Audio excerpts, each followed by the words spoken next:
Nuestro taller vertical se organiza en tres ejes consecutivos para el estudio de la forma y su lógica. Morfología general, de la geometría a la forma espacial, morfología arquitectónica, del contorno al entorno, morfología urbana, de lo privado a lo público.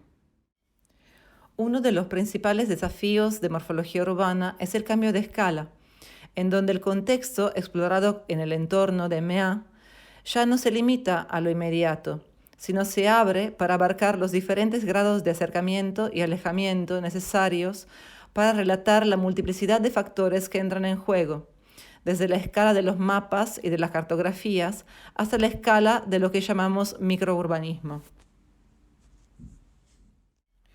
Un rasgo esencial de nuestra manera de plantear el estudio de la forma urbana es la indisoluble coexistencia de, por un lado, los elementos formales que reconocemos como formas urbanas, por ejemplo, las calles, los cruces, las manzanas, los focos y otros, y por otro lado, las prácticas sociales, que definen su modo de habitar y su condición de posibilidad, reconociendo así una relación biunívoca de causa y efecto, en donde las dos partes se condicionan mutuamente en el incesante pulso vital y mutante de cada ciudad particular a lo largo del tiempo.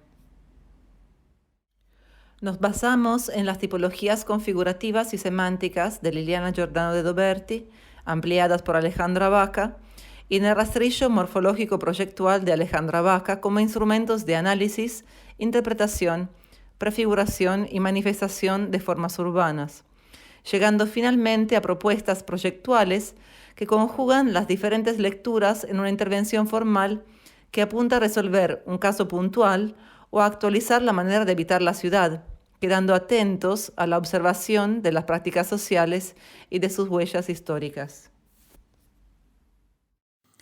El rastrillo morfológico proyectual es el conjunto de herramientas visuales y conceptuales para abordar el estudio de la forma. Partiendo de los tipos de dibujos clásicos, geometrales o Monge, conceptuales o axonométricas, perceptuales o perspectivas cónicas, se incluyen los diagramas o esquemas morfogenerativos, el objeto maqueta, las palabras y los discursos, y se agregan todos aquellos instrumentos habilitados por la digitalización y la mecanización del registro visual, como la fotografía y los audiovisuales. El rastrillo como metáfora remite a la sincronicidad y a la inclusión de todas las herramientas aquí mencionadas para poder abordar el problema urbano desde sus múltiples facetas, construyendo lecturas que puedan dar cuenta cada vez más de la complejidad de una ciudad orgánica en permanente metamorfosis. Los ejemplos a continuación mostrarán cómo el cruce de técnicas genera lenguajes híbridos y complejos, ricos por sí mismos y por su complementariedad en el discurso de cada trabajo.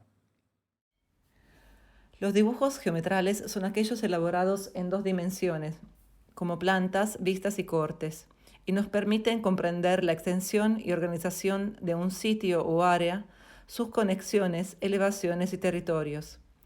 En estos están incluidos los mapas y las cartografías, así como secciones urbanas que muestran las relaciones entre niveles y estratos existentes y propuestos. Los dibujos conceptuales nos permiten determinar las relaciones volumétricas entre llenos y vacíos, las densidades, respetando las proporciones reales entre lo construido y lo libre y manteniendo una mirada objetiva sobre las tres dimensiones del tejido urbano. Asimismo, permiten montar despieces que ilustran capas múltiples de registro y separan elementos distintos que operan sincrónicamente.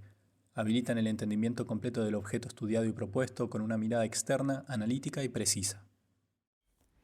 Los dibujos perceptuales instalan al sujeto en el panorama urbano, definiendo el punto de vista desde el que se observa la ciudad y determinando un recorte que pone en evidencia los detalles y la habitabilidad del espacio urbano con sus características. La perspectiva nos permite ubicarnos y elegir qué queda enfatizado y qué queda excluido. Nos enseña a intencionar la mirada y a experienciar lo urbano a escala humana. Los diagramas son claves de lectura en patrones bio-tridimensionales que expresan visualmente relaciones y opciones utilizando un lenguaje simplificado y de comprensión inmediata. La maqueta como objeto representa un instrumento esencial de verificación para conectar con el tejido tridimensional de la ciudad, reconstruyendo en escala reducida un fragmento urbano para poderlo estudiar e intervenir con precisión sin tener que volver al sitio, observando además cómo el proyecto se ancla al tejido existente, cómo interacciona, cómo dialoga generando una propuesta que modifica concretamente la realidad. La fotografía de la ciudad es el medio por el cual la historia y el presente se unen para poder vislumbrar el futuro. La fotografía implica la acción del cuerpo, caminar las calles, levantar la mirada, detenerse porque algo nos llama la atención, planear la hora del día, dejarse atravesar. La fotografía no es solamente registro, es prefiguración y proyecto, es tomar contacto con la realidad para poder volver a pensarla. Sin palabras no habría formas, porque no se podrían conocer. La palabra enhebra y resuelve, define y esclarece o pregunta y pone en crisis. Las formas sin discursos serían trazos o bloques sin alma, serían ciudades sin pensamiento y sin proyecto. Los audiovisuales condensan a todos los demás dientes del rastrillo en un relato visual guionado del proceso proyectual, desde el análisis y la hipótesis hasta la propuesta y su concreción. La línea de tiempo obliga al discurso a ser coherente y sintético, exhaustivo y enfocado.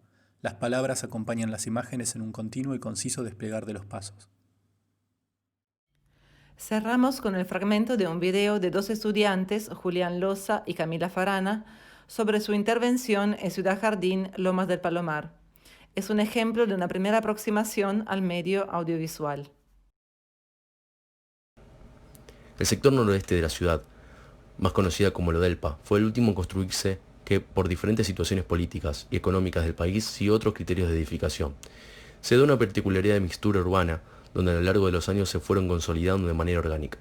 Estos comercios tienen recoba, pero no tienen continuidad entre sí y no conforman una morfología urbana uniforme en contraste del resto de la ciudad planificada.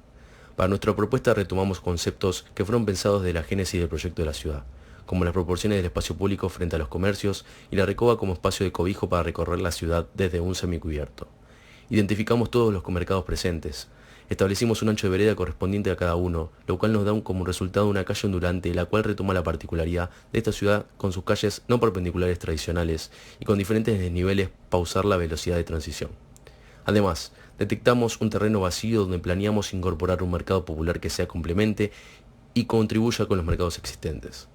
Otra cuestión que consideramos importante a tener en cuenta en la disposición de la vegetación, que desde su concepción fueron pensadas todas sus proporciones.